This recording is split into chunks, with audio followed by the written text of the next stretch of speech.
കഴിഞ്ഞ ദിവസം തമിഴ്നാട് ഇഫ്താർ വിരുന്നിനോടുള്ള ബന്ധത്തിൽ പുതിയ രാഷ്ട്രീയ പ്രസ്ഥാനം തുടങ്ങിയിട്ടുള്ള ഇളയ ദളപതി വിജയുടെ ഒരു പോസ്റ്ററാണ് നമ്മളീ കാണുന്നത്. അദ്ദേഹം മുസ്ലിമുകളെ പോലെ ഇഫ്താർ വിരുന്നിന് വരികയും അവരുടെ നമസ്കാരത്തിൽ പങ്കെടുക്കുകയും ഭക്ഷണം കഴിക്കുകയും ചെയ്തിരിക്കുന്ന ഒരു പോസ്റ്റർ.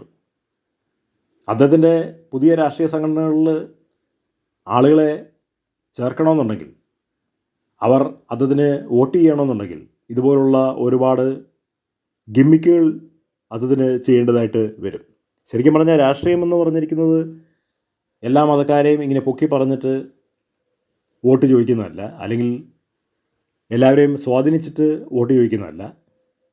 ആ രാഷ്ട്രീയ പ്രസ്ഥാനം കയറി വരാൻ തക്കവണ്ണമുള്ള കാരണങ്ങൾ ആ സമൂഹത്തിലുണ്ടായിരിക്കണം. അവർക്ക് വ്യക്തമായിട്ടുള്ളൊരു അജണ്ട ഉണ്ടായിരിക്കണം, വ്യക്തമായിട്ടുള്ള രാഷ്ട്രീയ നിലപാടുകൾ ഉണ്ടായിരിക്കണം. ആ രാഷ്ട്രീയ നിലപാട് ഞങ്ങൾക്ക് ആവശ്യമാണ് എന്ന് ജനങ്ങൾക്ക് ബോധ്യപ്പെടുമ്പോൾ ജനങ്ങൾ സ്വതന്ത്രമായിട്ടുള്ള ഇച്ഛാശക്തിയോടെ ആ രാഷ്ട്രീയ പ്രസ്ഥാനത്തിന് വോട്ട് ചെയ്യേണ്ട രീതിയാണ് ശരിക്കും നമുക്ക് ആവശ്യം. അല്ലാണ്ട് ജനങ്ങളുടെ ഇടയ്ക്കിലേക്ക് പോയി അവരുടെ സമുദായത്തിനെ പ്രീതിപ്പെടുത്തി അവർക്കിഷ്ടമുള്ള കാര്യങ്ങൾ ചെയ്ത് അവരെ ചിരിപ്പിച്ചും കളിപ്പിച്ചും ഒക്കെ ഇന്ത്യയിലെ ജനാധിപത്യ രാഷ്ട്രീയ പ്രസ്ഥാനങ്ങൾ ചെയ്യുന്നതുകൊണ്ടാണ് നമ്മുടെ നാട്ടിൽ സ്വതന്ത്രമായൊരു തീരുമാനം ഒരു രാഷ്ട്രീയ പ്രസ്ഥാനത്തിന് ഭരിക്കാൻ കയറുമ്പോൾ എടുക്കാൻ കഴിയാത്തത്. കാരണം എല്ലാം ബന്ധത്തിൻ്റെ അടിസ്ഥാനത്തിലാണല്ലോ ഇവർ ഭരിക്കാൻ കയറുന്നത്. അപ്പോൾ ആ ഒരേ ഒരു കാരണം കൊണ്ട് തെറ്റുകൾ ചൂണ്ടിക്കാണിക്കാൻ അവരെ കൊണ്ട് കഴിയില്ല. അഴിമതി, തട്ടിപ്പ്, അണ്ടർവേൾഡ്, മാഫിയ ബന്ധങ്ങൾ ഒന്നും ചൂണ്ടിക്കാണിക്കാൻ അവരെ കൊണ്ട് കഴിയില്ല. കാരണം എല്ലാം ബന്ധങ്ങളാണ്. ഇവർ മന്ത്രിസ്ഥാനം എടുക്കുന്നത് തന്നെ, മന്ത്രിസ്ഥാനം അവർക്ക് കിട്ടുന്നത് തന്നെ ബന്ധങ്ങളുടെ അടിസ്ഥാനത്തിലാണ്. അപ്പോൾ അവർക്ക് ഭരിക്കാൻ അവർക്ക് സമയം കിട്ടില്ല. സ്വതന്ത്രമായി ഭരിക്കാൻ അവരെ കൊണ്ട് കഴിയില്ല. കാരണം ഇലയ്ക്കും മുള്ളിനും കേടില്ലാത്ത രീതിയിൽ ഭരിക്കാനേ കഴിയുള്ളൂ. സത്യസന്ധമായിട്ട് സംസ്ഥാനം അല്ലെങ്കിൽ ഭാരതം ഭരിക്കാൻ അവരെ കൊണ്ട് കഴിയില്ല.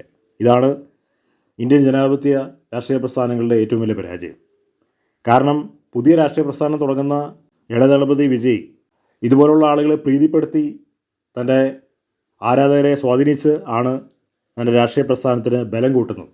അപ്പോൾ അദ്ദേഹം ചിന്തിച്ച് വെച്ചിരിക്കുന്നത് ഇതുപോലുള്ള കാര്യങ്ങളൊക്കെ ചെയ്തു കഴിഞ്ഞാൽ അദ്ദേഹത്തിൻ്റെ രാഷ്ട്രീയ പ്രസ്ഥാനത്തിന് ആളുകളെ കൂട്ടാമെന്നും ആ രാഷ്ട്രീയ പ്രസ്ഥാനത്തിലൂടെ അദ്ദേഹത്തിന് വിജയിക്കാമെന്നും ഒക്കെയാണ് അദ്ദേഹം ഗ്രഹിച്ചു വെച്ചിരിക്കുന്നത്.